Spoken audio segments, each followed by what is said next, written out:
బట్టలు మాసిపోయి బాగా ఉతకండి. అయ్యగారు బట్టలు ఉతకట్లేదండి. ఎక్కడ ఉతుకుతుంటాడు?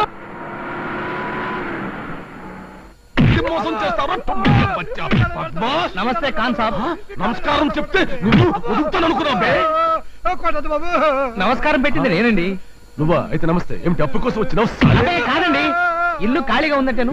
ఇల్లు ఖాళీనే. బయట బోర్డు పెట్టారు. బోర్డు పెట్టారు. అయితే పైన ఖాళీ ఉంది. పోర్షన్ కోసం వచ్చు. అయితే పైకి పద.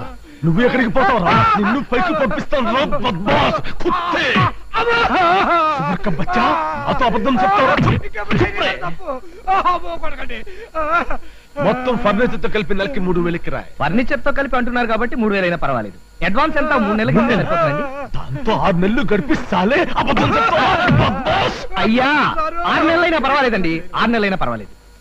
శుక్రియా. ఇంట్లో ఎంత మంది ఉంటారు? ఈ అమ్మాయి ఒక్కతే ఉంటుందండి. అది ఒక్కతే ఉండబట్టే కదరా అంత లుచ్చపడి. అంటే ఖాన్ గారు, అమ్మాయి ఒక్కతే ఉన్నా నేను రోజు 2 పూట్ల వచ్చి చూసి వెళ్తుంటానండి. నీ పేరు ఏమిటి సాబ్?